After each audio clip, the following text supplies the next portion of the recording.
Good morning followers and viewers na rin dyan. So maayong buntag sa tanan. So excited tayo na gumising. So maaga-aga tayo nga alis. Syempre alam nyo na yung first payout na natanggap natin kay Lolo Mates. Kung di dahil sa inyo, so hindi natin ito makakamit dahil sa mga views nyo, sa walang sawang suporta. Sana hindi kayo magsawang manood at sumuporta sa mga video natin or mga vlog. So maraming salamat sa inyo. So ito, excited na tayo. So kukunin na natin dyan. So na-transfer na natin from PayPal to sa bank account natin. Kahit maliit na halaga lang ito, so napaka malaking bagay na ito para sa amin. Kasi nga itong mga nagdaan ng mga araw is wala tayong mga income sa tindahan. So ito, salamat kasi hindi natin inaasahan na darating ito.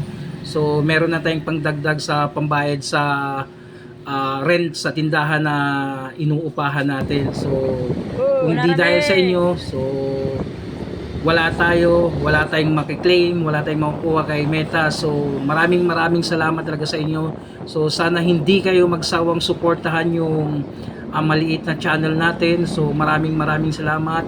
So ang goal natin sa susunod, kung lumaki ang channel natin, is tulungan ng pamilya at tumulong sa iba.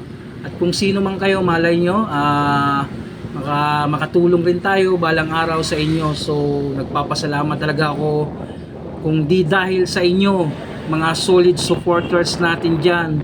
So alam ko yung mga supporters, yan talaga ang nagbibigay ng halaga sa pagbablog natin. Kasi yung iba, yung mga kakilala natin, alam naman talaga natin na hindi tumatangkilik yan.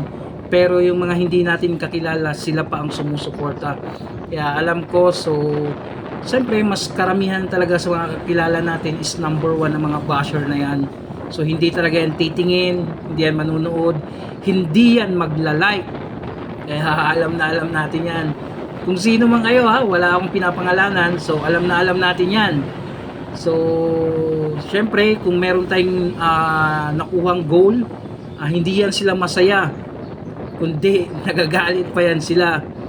Ayan, so pupunta na tayo sa pupunta natin. So pupunta na tayo sa bangko na pagkukuha natin kasi na-transfer na natin kagabi pa. So ito pala yung ano ko is nung September 13 pa pala ito, pero na-send sa akin 19 kahapon.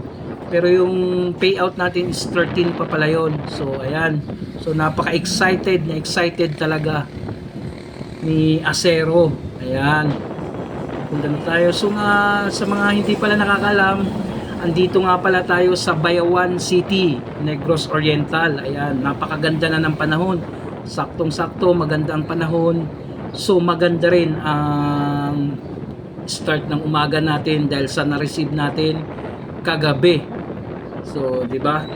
Napakasarap sa pakiramdam. First payout natin 'to, kahit maliit na halaga lang. So, blessed na blessed tayo nang dahil sa inyo mga supporters natin yan, viewers natin dyan, followers natin dyan. So thank you so much sa inyo.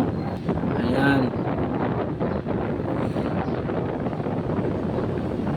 so malapit na tayo, konti na lang. Ayan, stoplight. So ang stoplight is naka ano lang siya, naka-boot lang siya. Dito na tayo.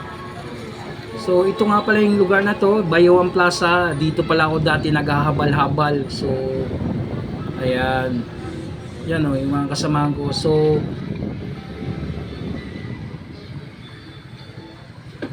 o sanang magbigay kahit kukonti, pang merienda lang sa dahil nakatanggap tayo ng blessing. So syempre bibigyan din natin yung mga kasamahan nating habal-habal driver dito sa Bayawan Plaza.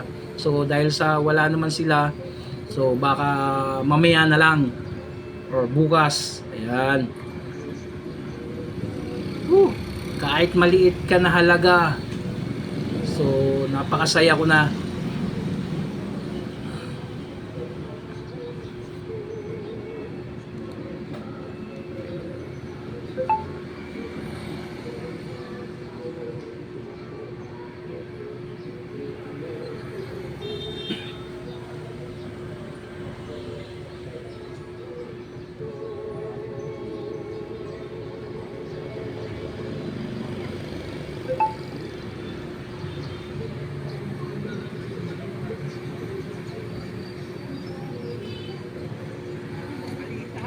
pero okay na. So salamat Lolo Mets. So nakuha na natin ang first salary. Yung meron, alam mo yung mga bagay-bagay na hindi mo inaasahan na darating sa iyo, na kahit maliit na bagay pero napakasaya mo. Kasi nga first time natin ito, pero ito last year ko pa talaga hinihintay to. Kasi nga na-restrict tayo, lumaban tayo, hindi tayo sumuko. Ayan.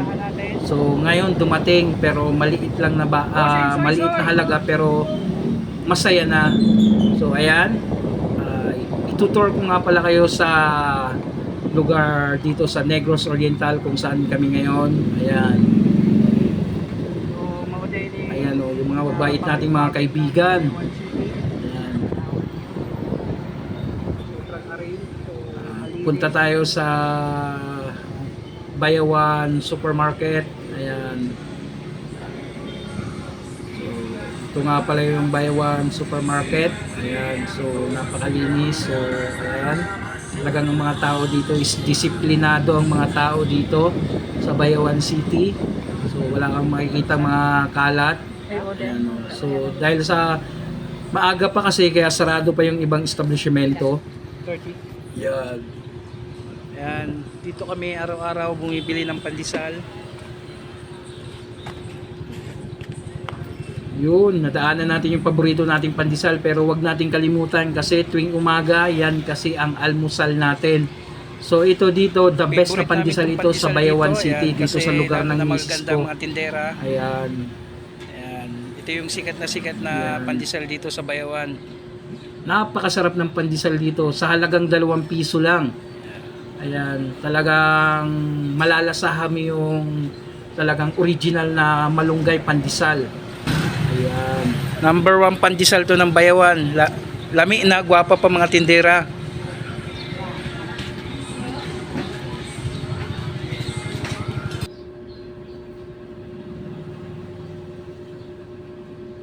So, shout out nga pala sa mga taga Bayawanon. So, God bless sa lahat.